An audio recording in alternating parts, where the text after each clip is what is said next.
Assalamualaikum warahmatullahi wabarakatuh. Selamat datang di Kisah Misteri Channel. Semoga kita selalu dilimpahkan rezeki dan kesehatan oleh Sang Pencipta. Jangan lupa untuk selalu mendukung kami dengan cara like dan subscribe video kami. Pasar Gemawolu bukan pasar biasa. Letaknya di pinggiran kota Kendara, di perbatasan antara kompleks perumahan warga dan area persawahan yang mulai banyak dijadikan perumahan subsidi. Sejak zaman dulu, pasar ini dikenal sebagai pasar tradisional yang tak pernah benar-benar tidur. Di saat sebagian besar kota masih terlelap, suara gerobak kayu, langkah tergesa para bakul, dan obrolan para pedagang sudah menggema di lorong-lorong Nia yang sempit. Di sisi timur pasar, berdiri dua warung grosiran besar yang jadi pusat perhatian sekaligus pusat konflik. Warung Sidolaris milik Bu Ratri dan warung murah meriah milik Pak Taryo. Keduanya hanya dipisahkan oleh satu lorong kecil, cukup untuk dua orang lewat bersisian. Persaingan mereka bukan soal siapa yang lebih murah, tapi ini soal siapa yang boleh hidup dan siapa yang harus hilang. Bu Ratri dikenal sebagai sosok yang anggun, namun galak. Penampilannya selalu rapi dengan kebaya modern dan rambut disanggul. Ia memiliki suara yang tegas, seperti seorang pemimpin rapat. Ia mengelola warung Sidolaris dengan sistem yang rapi dan efisien. Operasional warung harus terjadwal rapi, seperti barang datang harus selalu jam 3 pagi. Mulai bongkar barang selesai jam 4, karena jam 5 sudah ada pelanggan, seperti tukang sayur keliling dan pemilik warung-warung kecil dari desa sebelah. Di sisi lain, Pak Taryo lebih santai, namun licik. Gayanya seperti preman, dia berambut tipis, sering pakai kaos oblong dan celana panjang longgar. Tapi otaknya selalu memikirkan keuntungan. Ia tahu bagaimana cara main harga, bagaimana memikat pelanggan dengan embel-embel bonus, dan yang paling penting, ia tahu banyak orang dalam, kepala keamanan pasar, bahkan beberapa tukang parkir. Katanya mereka semua adalah anak buahnya. Tapi sebelum keduanya jadi musuh bebuyutan, mereka dulunya adalah partner bisnis. Tahun 2010 silam, mereka sempat buka warung bersama dengan modal patungan. Yang punya tempat waktu itu adalah Pak Taryo, dan yang punya strategi belanja barang murah adalah suami Bu Ratri, almarhum Pak Seno. Bisnis mereka sempat berjaya, tapi jika bisnis yang tadi ikat dengan kepercayaan, maka akan gampang hancur. 3 tahun lalu, Pak Seno meninggal secara mendadak setelah makan gorengan yang dikirim ke rumahnya oleh seseorang. Kata Bu Ratri, gorengan itu datang dari anak kecil. Katanya itu titipan dari warung sebelah. Tak ada yang bisa membuktikan, tapi setelah malam itu, Pak Seno muntah darah. 4 hari dirawat di rumah sakit, lalu meninggal. Dokter bilang ia meninggal akibat keracunan, tapi tidak bisa memastikan jenis racunnya.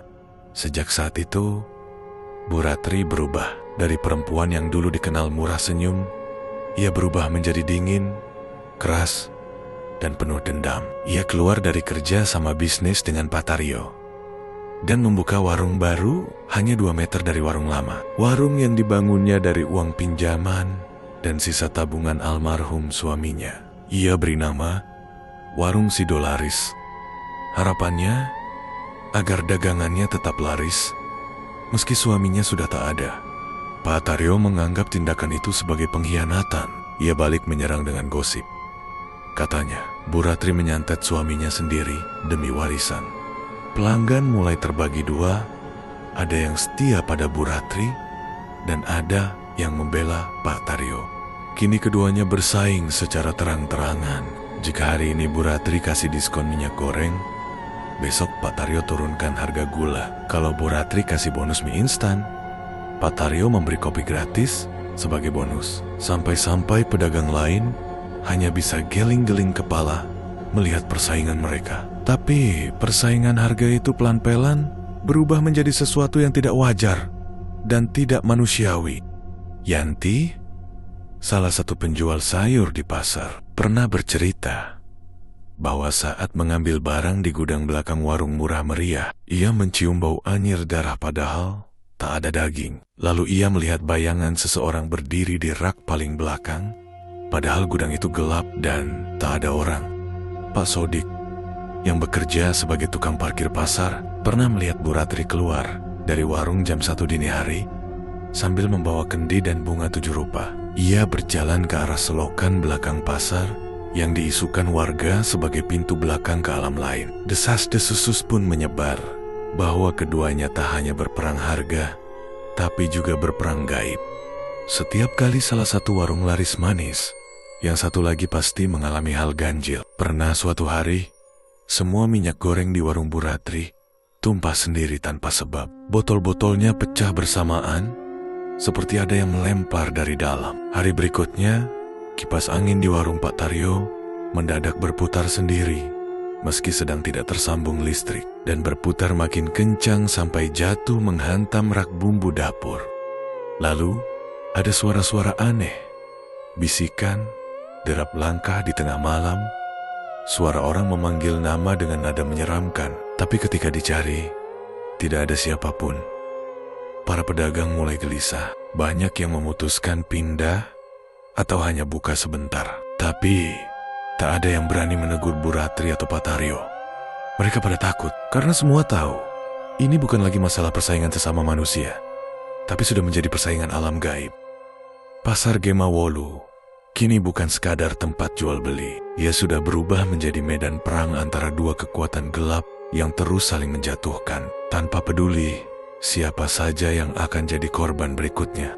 Suasana pasar Gemawolu semakin mencekam, bukan karena panas matahari atau tumpukan sampah di ujung selokan, tapi karena sesuatu yang tak bisa dilihat dan hanya bisa dirasakan, semacam tekanan. Seperti ada makhluk tak kasat mata yang mengawasi setiap langkah. Banyak yang memilih tidak buka terlalu pagi atau tutup terlalu malam. Pedagang lama mulai membawa penangkal seperti daun kelor, bawang putih, sampai kembang 7 rupa dibungkus kain kafan kecil diselipkan di sudut lapak masing-masing. Tapi itu semua hanya sekadar perisai tipis, karena yang sedang bertarung bukan manusia biasa, dan mereka tak lagi melakukannya secara sembunyi-sembunyi. Pada hari Selasa Kliwon, jam 3:30 dini hari, langit masih hitam pekat dan gerimis turun pelan. Di depan warung Sidolaris, seseorang meletakkan bungkusan kecil berbalut kain mori kusam. Tidak ada yang melihat siapa yang menaruhnya, tapi bau amis menyengat langsung tercium ke dalam warung, membangunkan Sari, karyawan muda yang sudah 2 tahun bekerja pada Bu Ratri. Sari mengintip dari balik pintu besi yang dia buka setengah. Ia melihat bungkusan itu, dan seperti ada yang menggeliat dari dalamnya. Sari terkejut, dan ia pun berlari membangunkan Bu Ratri yang tidur di belakang. Bu Ratri langsung tahu itu bukan kiriman biasa. Tanpa banyak bicara, ia mengambil tas kecil dari bawah meja kasir. Isinya benda-benda aneh. Sisik ular kering, cermin bundar kecil, dan segenggam bunga kering yang tampak seperti bangkai. Ia menyalakan dupa, membaca sesuatu dengan suara rendah, lalu membuka kain mori itu dengan hati-hati.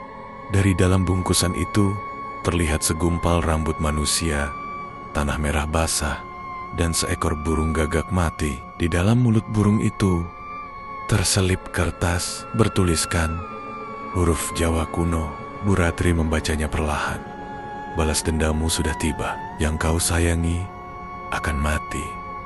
Bu Ratri menghela napas. Ia tidak takut, dia hanya kesal karena ia tahu siapa yang mengirim, dan ia tahu kiriman ini bukan hanya ancaman. Mainmu mulai kasar, Taryo, gumamnya dingin. Keesokan harinya, Bu Ratri menyuruh Sari menutup warung lebih awal. Setelah memastikan pasar mulai sepi, ia naik ojek ke sebuah dusun di lereng bukit. Sekitar 2 jam berkendara, ia mendatangi seorang dukun tua bernama Mbah Samin. Lelaki tua dengan wajah tirus, penuh keriput, dan tubuhnya kurus, hanya tinggal tulang berbalut kulit. Konon, Mbah Samin sudah berumur lebih dari 100 tahun. Ia jarang berbicara, dan hanya mau membantu Jika orang yang datang punya alasan yang tepat untuk dia bantu, kalau niatmu untuk menyingkirkan, bukan mempertahankan, lebih baik pulang, kata Mbah Samin waktu itu. Suaranya serak dan berat. Tapi Bu Ratri datang bukan untuk minta serangan balasan. Ia datang untuk minta perlindungan. Bukan untuk dirinya sendiri, tapi untuk Sari dan 3 pegawainya yang lain. Mereka tak tuhu manahu soal urusan ini, tapi bisa jadi korban. Mbah Samin menyetujuinya. Ia memberikan kalung dari akar bajang kelapa dibungkus kain merah. Kalung ini jangan dilepas. Kalau berubah bau jadi amis, itu tanda ada makhluk dengan niat buruk yang mendekat. Sementara itu, di sisi lain pasar, Pak Taryo tidak tinggal diam. Ia merasa kiriman itu belum cukup kuat. Ia ingin membuat Bu Ratri menyerah, pindah, atau minimal jatuh sakit seperti suaminya dulu. Tapi ia juga tahu, apa yang ia lawan sekarang bukan perempuan biasa seperti dahulu. Ia mendatangi Nyi Pujirah, tukang jamu keliling yang dikenal punya ilmu semedi dan peliharaan dari pasar lama yang dulu pernah kebakaran. Nyi Pujirah adalah sosok yang mengerikan bagi sebagian orang. Wajahnya keriput, rambut panjangnya selalu dikuncir kusut, dan suaranya sering berubah nada saat berbicara, kadang seperti perempuan, kadang seperti laki-laki. Malam itu, Pak Taryo menyampaikan maksudnya. Ia ingin mengirim sesuatu yang lebih dari sekadar ancaman. Ia ingin mengirim jin yang katanya tinggal di bawah lantai pasar tua untuk menghancurkan Bu Ratri. Nyi Pujirah tertawa pelan, lalu membakar semacam dupa dari kulit ular dan tulang belulang. Ia memanggil sesuatu yang hanya ia dan Taryo yang bisa dengar. Udara di sekitar mereka tiba-tiba jadi pengap, dingin, dan seperti ada suara gesekan kuku pada dinding kayu. Jin ini tidak bisa dikendalikan kalau tidak diberi tumbal, kata Nyi Pujirah sambil menatap Pak Taryo dengan dingin. Taryo hanya mengangguk pelan dan menyanggupinya. 3 hari setelah kiriman santet dari Pak Taryo, suasana warung Bu Ratri berubah. Sari mulai mengalami mimpi buruk. Ia melihat dirinya berdiri di tengah pasar yang kosong. Semua kios terbakar, dan dari kegelapan muncul sosok wanita tua tanpa mata. Mulutnya menganga lebar, dan lidahnya panjang menyentuh tanah. Sari juga mulai sering mengigau. Matanya sayu, tubuhnya lemas. Tapi ketika diperiksa ke dokter, hasilnya selalu normal. Tidak ditemukan penyakit apapun. Tak hanya Sari, di dalam warung pun mulai terjadi hal-hal aneh. Karung beras seperti bergerak sendiri, rak minyak berguncang, padahal tak ada angin. Dan 2 ekor kucing yang biasa tidur di bawah meja kasir ditemukan mati dengan mata terbuka dan leher patah. Di sudut ruangan, Bu Ratri mendengar bisikan yang tak bisa ia pahami. Kalung dari Mbah Samin mulai mengeluarkan bau amis. Beberapa hari kemudian, jam menunjukkan pukul 2 dini hari. Sari mendadak berteriak keras dari gudang belakang. Ia ditemukan gemetar. Tubuhnya dingin seperti es, dan ia hanya bisa mengucapkan kalimat berulang-ulang. Tangannya panjang, kukunya dari besi. Dia mencarimu, Bu. Dia mencarimu. Jin itu sudah di sini. Dan ini bukan cuma kiriman biasa. Ini adalah makhluk dari dunia lain yang berkekuatan tinggi. Esok harinya setelah kejadian itu, pasar Gemawolu mulai merasakan dampaknya. Banyak yang mengaku melihat bayangan hitam melompat-lompat di atas atap kios. Kadang terdengar suara tangisan perempuan di kamar mandi pasar, padahal tak ada siapa-siapa. Seorang ibu hamil yang biasa belanja pagi-pagi tiba-tiba pingsan karena melihat bayi berdarah di bawah gerobak. Perang ini bukan hanya soal harga, bukan hanya soal dendam lama. Ini adalah pertempuran antara 2 alam, yang satu mengirim untuk menghancurkan, yang satu bertahan agar tak tenggelam. Beberapa hari kemudian, pasar Gemawolu tak seramai biasanya. Hanya beberapa kios yang buka. Semua orang tampak tegang, seperti menyimpan sesuatu, tapi tak berani mengucapkannya. Sejak insiden Sari di gudang warung si Dolaris, rumor makin liar. Ada yang bilang Sari dirasuki. Ada yang bilang ia melihat sosok dari neraka. Dan ada juga yang percaya kalau ini semua adalah bagian dari serangan balik gaib antara dua pedagang yang sudah keterlaluan bermain dengan hal yang tak semestinya disentuh. Sari masih dalam kondisi lemas, seperti tidak ada tenaga. Ia hanya bisa tidur beberapa jam dalam sehari, dan sisanya hanya duduk diam, memeluk lutut, dan menatap kosong ke dinding. Kadang ia tertawa sendiri, kadang ia menangis seperti anak kecil. Kalung pemberian Mbah Samin sudah dipakaikan di lehernya, tapi baunya makin menyengat. Bukan cuma amis, tapi seperti bangkai hewan yang sudah lama membusuk. Bu Ratri mulai panik. Ia coba menghubungi Mbah Samin kembali. Ia meminta sopir sayur langganannya mengantarkannya ke dusun itu. Tapi rumah Mbah Samin selalu kosong. Tak ada jejak, tak ada sisa dupa, tidak ada tanda apapun. Seolah dia tak pernah tinggal di sana. Sementara itu, kondisi di warung murah meriah milik Pak Taryo juga tak stabil. Doni, karyawan muda berusia 24 tahun, mulai mengeluh tidak enak badan. Ia sering mimisan tanpa sebab, telinganya selalu berdenging saat berada di gudang. Dan yang paling aneh, setiap pagi saat membersihkan lantai, ia selalu menemukan bekas kaki ayam yang mengarah ke dalam warung. "Pak, saya izin gak masuk besok ya. Badan saya berat banget rasanya." "Kamu jangan banyak alasan. Besok banyak kiriman datang. Kamu aja yang bisa bongkar karung, itu tanggung jawabmu," kata Taryo tajam. Malam harinya, jam menunjukkan pukul 11 malam. Doni masih di pasar. Ia biasa tidur di dalam warung agar bisa langsung kerja subuh tanpa pulang. Seorang petugas kebersihan sempat melihatnya membeli kopi dari warung dekat gerbang pasar.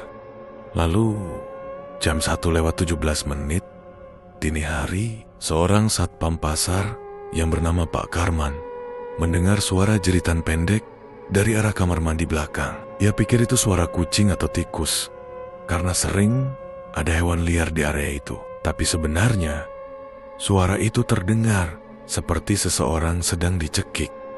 Saat jam menunjukkan pukul 4 pagi, Pak Taryo datang ke warung. Ia menemukan pintu gudang terbuka lebar. Beberapa karung beras sudah tergeletak, tapi dia tidak melihat Doni di sana. Menjelang subuh, seorang tukang sapu menemukan mayat Doni di dalam kamar mandi pasar. Posisinya terduduk, kepala menunduk, tangan mengunci leher sendiri. Matanya melotot, mulutnya terbuka lebar, dan yang paling menyeramkan, lidahnya terpotong rapi dan hilang entah kemana. Tubuh Doni menghitam, padahal belum 1 malam ia meninggal. Pagi harinya, polisi pun datang. Garis kuning dipasang, tapi hasil autopsi membuat semua bingung. Penyebab kematiannya karena gagal napas akibat trauma hebat. Tapi tidak ada luka tusukan, tidak ada tanda kekerasan fisik. Hanya ada serpihan seperti pasir kuburan di saluran pernapasan dan di bawah kuku korban, kata dokter forensik dalam laporan resminya. Berita kematian Doni menyebar sangat cepat. Semua pedagang tahu siapa dia. Anak muda baik yang rajin kerja dan tak pernah bermasalah. Fakta bahwa dia meninggal di dalam area pasar membuat semua orang gemetar. Yanti, yang merupakan penjual sayur di pasar itu, memutuskan tak lagi buka lapak di situ. Ia bilang malam sebelum Doni meninggal, ia mimpi dikejar sosok hitam tanpa wajah. Ketika dia bangun, ia mendapati ada bekas cakaran panjang di pintu rumahnya. Pak Sodik, tukang parkir di pasar itu, menegur Pak Taryo, "Sampean ini sudah kelewatan. Ini bukan urusan jualan lagi, Pak. Ini nyawa anak orang," katanya dengan nada setengah marah. Tapi Taryo hanya diam. Ia tahu siapa pelakunya, atau siapa yang membalas.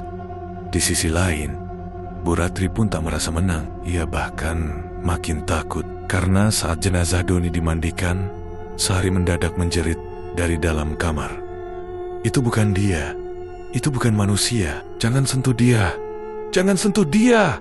Tubuh Sari kejang, lidahnya tergigit, darah menetes dari bibirnya. Lalu, ia kembali tak sadar. Malam harinya, Bu Ratri mencoba ritual pembersihan sendiri. Ia menabur bunga 7 rupa di sekeliling warung, meletakkan mangkuk tanah liat berisi air kembang, dan menyalakan 3 lilin putih. Ia pun membaca doa perlindungan yang diajarkan Mbah Samin. Saat tengah malam, ia mendengar suara perempuan tertawa cekikikan dari rak bumbu dapur. Ia membuka tirai, tapi tidak ada siapa-siapa di sana. Tiba-tiba lilin padam sendiri, air bunga menjadi keruh seperti darah, dan tulisan muncul di kaca etalase, seolah ditulis dari dalam. Yang pertama sudah diambil, tapi yang kami cari belum, dan kami tidak pernah pulang dengan tangan kosong. Esok harinya, hampir separuh pedagang tidak datang. Polisi masih menyelidiki kasus Doni, tapi tidak ada yang bisa membantu. Tidak ada saksi, tidak ada rekaman CCTV yang bisa menjelaskan. Warung Sidolaris dan warung murah meriah masih buka, tapi suasananya seperti rumah duka. Pembeli mulai takut, beberapa bahkan turang-teranggen berkata, lebih baik beli ke minimarket di kota daripada lihat mayat lagi di sini. Pasar Gemawolu yang dulu tak pernah tidur, kini terasa seperti tempat angker yang tak boleh didatangi. Beberapa hari setelah kematian Doni, Pasar Gemawolu benar-benar berubah. Bukan hanya lebih sepi, tapi juga lebih dingin. Udara yang biasanya hangat oleh aktivitas subuh, kini terasa berat, menggantung seperti kabut tebal. Pedagang yang datang hanya diam-diam, menggelar dagangan lalu cepat pulang. Tidak ada obrolan ringan, tidak ada suara tawar-menawar seperti biasa. Semua menunduk, semua menghindari lorong yang memisahkan warung Sidolaris dan warung murah meriah, yang kini disebut lorong mati. Sejak kematian Doni, 2 warung itu seperti makam berjalan. Pembeli enggan mendekat, barang dagangan mulai rusak. Tikus-tikus liar muncul lebih banyak dari biasanya, dan bau busuk entah dari mana sering menguar tiba-tiba, tapi tak ada yang berani mengeluh. Mereka tahu, ini bukan urusan manusia lagi, ini sudah jadi urusan mereka dan alam kegelapan yang tak kasat mata. 4 hari setelah pemakaman Doni, Bu Ratri mendapati Sari tidak ada di tempat tidur warung. Ia mengira Sari buang air atau ke dapur, tapi 1 jam berlalu, Sari tak kembali. Ia mencari ke seluruh penjuru pasar, ke kios tempat Sari biasa jajan gorengan, ke toilet umum, bahkan ke tempat pembuangan sampah belakang pasar.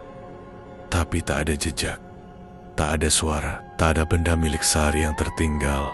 Hanya satu hal yang membuat dada Bu Ratri sesak. Kalung dari Mbah Samin tergantung di pintu gudang, utuh, tak rusak. Tapi baunya sudah tidak amis. Baunya harum seperti bunga melati, segar.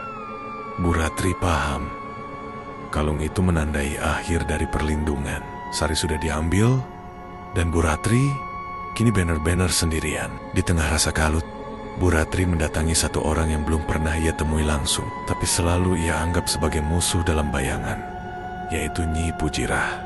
Ia menunggu di tempat Nyi Pujirah biasa lewat, di jalan becek di belakang pasar, tempat ibu-ibu langganan jamu biasanya menunggu.